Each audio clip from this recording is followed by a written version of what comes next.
আসসালামু আলাইকুম। Welcome to অদম্য একাডেমি। আমি মোহাম্মদ আব্দুল্লাহ রাফি। পড়াশোনা করতেছি বুয়েটে। তো আজকে আমরা কথা বলবো যে বুয়েটের প্রিলি প্রিপারেশন, ঠিক আছে? প্রিলি প্রিপারেশন।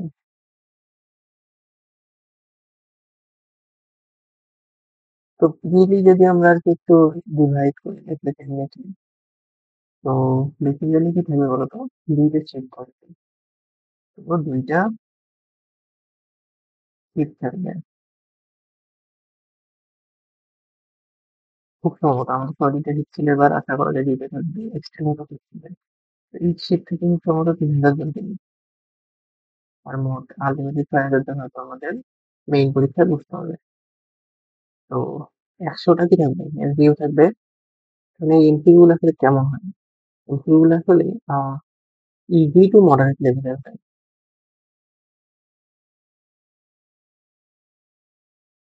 বাট মাঝে, মাঝে হার্ডও আসতে পারে। মাঝে, মাঝে হার্ড আসতে পারে মানে হার্ড আসে আরকি। তো এখানে যেটা মূল ফ্যাক্টর হিসেবে কাজ করবে সেটা হচ্ছে কি টাইম। অনেকে দেখা যাবে যে ১০০টা কোয়েশ্চেন করতে পারবে না।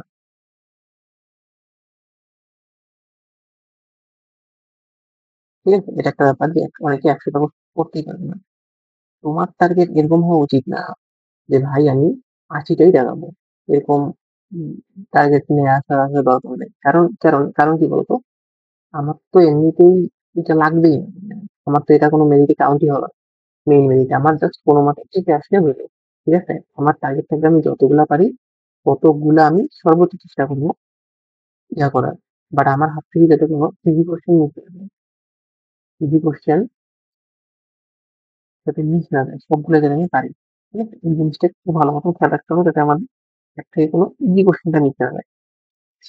আরেকটা ব্যাপার সেটা হচ্ছে কি বলতো? Negative marking.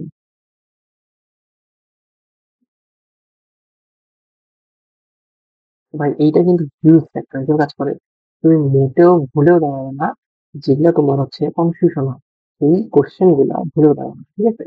যে কোশ্চেন কনফিউশন গুলো ভুলেও দাঁড়াবে না। অনলি রিলাই ফুল শিওর, 100% শিওর সেই কোশ্চেন গুলো প্রথমে দাঁড়াবা। প্রথম দেখাতে শুধুমাত্র 100% শিওর সেগুলা প্রথমে দাঁড়াবা। আচ্ছা, তো নেগেটিভ মার্কিংটা এটা কিন্তু একটা কি ফ্যাক্টর, এই জিনিসটা একটা মাথায় রাখবে। আর তুমি মাথায় রাখবা যে তোমাকে আশিটা হবে না, টপ করতে হবে না, ১০০টা দেখাইতে হবে না, একদম ৮০টা অ্যাকুরেট দেখাইতে হবে না। তুমি যতগুলা পারো ততগুলা দেখাবা, একদম ফুল দেখাবা।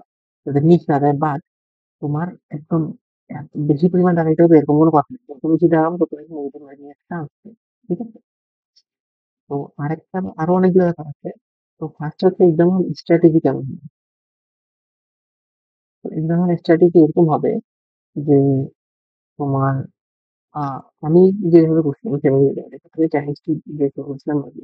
কেমিস্ট্রি দাঁড়াই বুঝছো? কারণ এখানে যেটা হয় যে আমি হচ্ছে যতগুলা পারি আরকি যে তোমার যা পারবো সেটাই লিখবো আরকি। মানে এখানে টাইম একদম অনেকভাবে বাঁচা যায়। বেশিরভাগ বাঁচা যায়। এখানে টাইম বাঁচাবো বেসিক্যালি। ঠিক আছে? আমি যা পারবো তা দাঁড়াবো, যা পারবো না ঠিক করবো।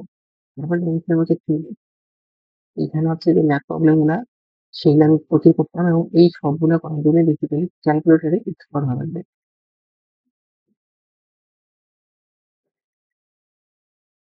ঠিক আছে?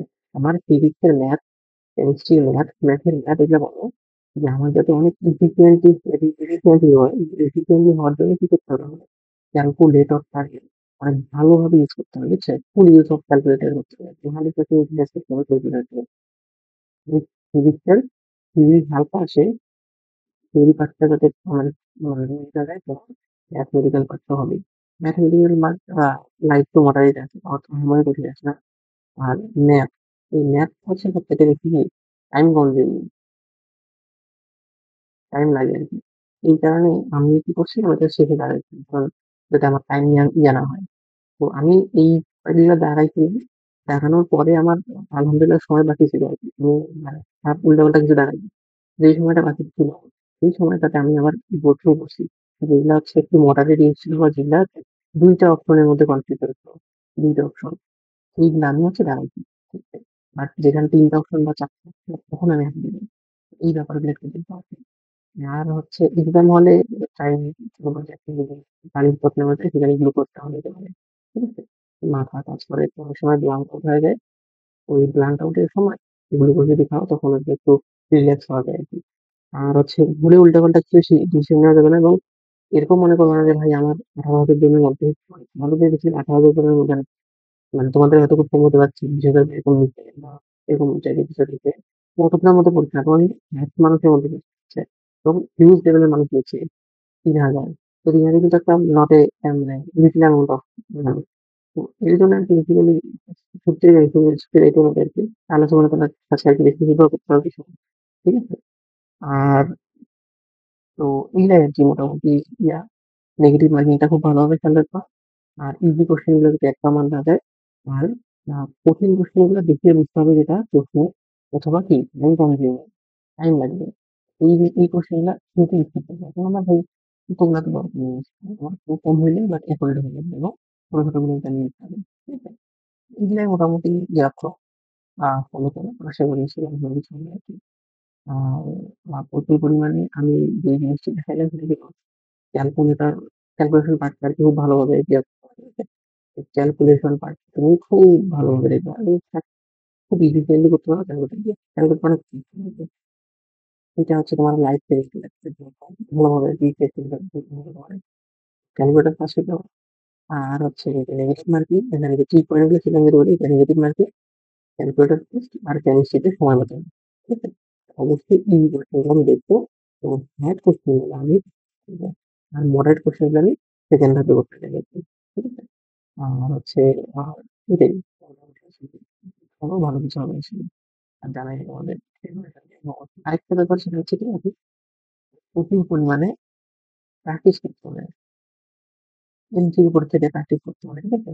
যে কোশ্চেন ব্যাংক বলা হচ্ছে তোমার যে প্র্যাকটিস বুক গুলো সেখানে যে এমসিকিউ গুলো আছে আরকি সহজ নট ভেরি কঠিন খুব কঠিন কোশ্চেন এগুলো এই সহজ কোশ্চেন গুলো বারবার প্র্যাকটিস করতে হবে। ঠিক আছে? তার মতন এগুলো প্র্যাকটিস করতে হবে। যে ধরো সুপিরিয়রিটি আসছে এরকম দেখবে যে অনেক কিছু একদম হুবহু আমি বলছি হুবহু কমন পাবা আরকি।